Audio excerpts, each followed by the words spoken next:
जलवा चढ़ाइले दुल्हवा तो रानी मन मिलता सुने बोली बम के नारा लगाइले दुल्हवा बड़ी नीक मन मिलता गे।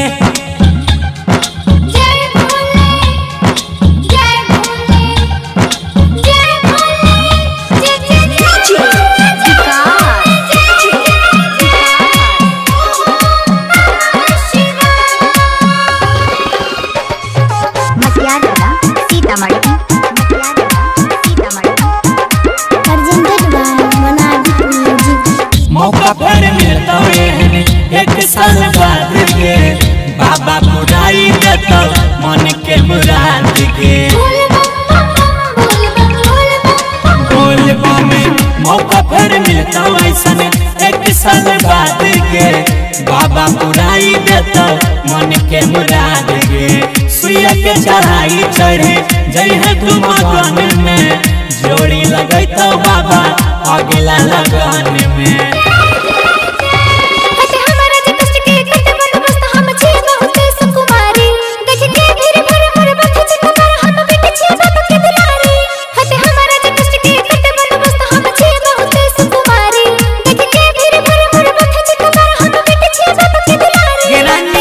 भोला जी पे जलवा चढ़ाइले दुल्हवा बड़ी निमन मिलता सुने बोली बम के नारा लगाइले दुल्हवा बड़ी निमन मिलता गे। Presented by Monalik music.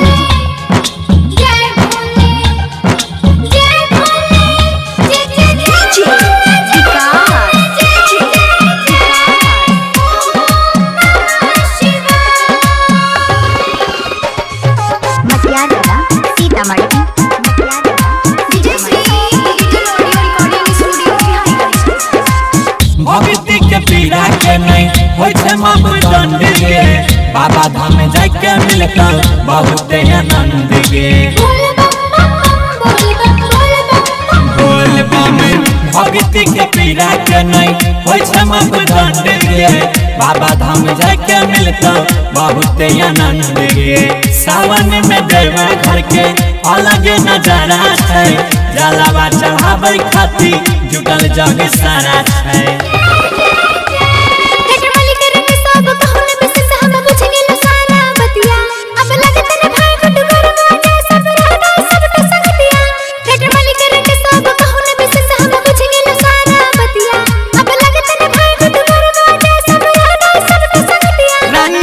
Bhola ji पे जलवा चढ़ा लो हंस बैंड तुमको निमन मिलेगा रानी भोला जी पे जलवा चढ़ा लो यू विल गेट ब्यूटीफुल।